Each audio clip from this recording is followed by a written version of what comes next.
Thelma and Louise, legal analysis of a crime spree and homicide case. Homicide. The facts of the case indicate that Thelma and Louise were in California at the time of the incident involving a man's killing.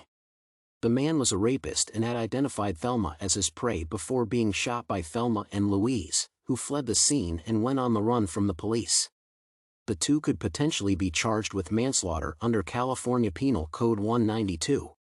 Manslaughter is a lesser offense than murder, which involves wrongfully killing someone without malice or prior planning. The rapist was killed out of a spontaneous reaction by Thelma and Louise, who could argue that the crime was committed in self-defense.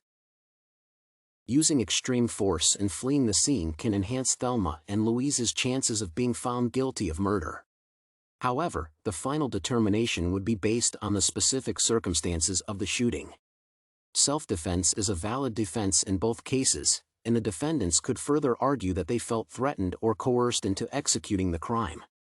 However, this defense would likely be less effective since they could turn themselves in, but they decided to flee. The final sentencing of Thelma and Louise would hinge on the specific circumstances of the shooting and the evidence presented in court. Crime spree. Thelma and Louise show several offenses on which they can be convicted. Reckless driving is a minor offense that would cause the two to engage in a car chase by the police.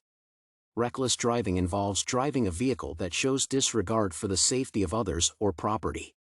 The corresponding facts include Thelma and Louise driving at high speeds, weaving through traffic, and driving off a cliff.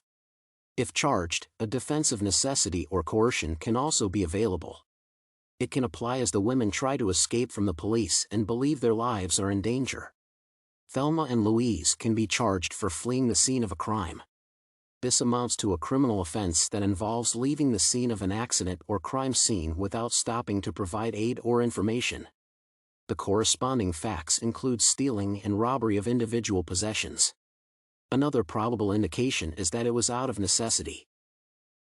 In addition, Thelma and Louise can be charged with manslaughter as they shot and killed a man who attempted to rape Thelma. An offense in an armed robbery would entail taking property from another person or place with the use of force or fear and using a weapon. The tons are supported by Thelma and Louise lifting a gun, pointing at the store clerk, and taking money and cigarettes. If charged, a defense of duress or necessity may be available, as the women were desperate and had no other means to obtain money.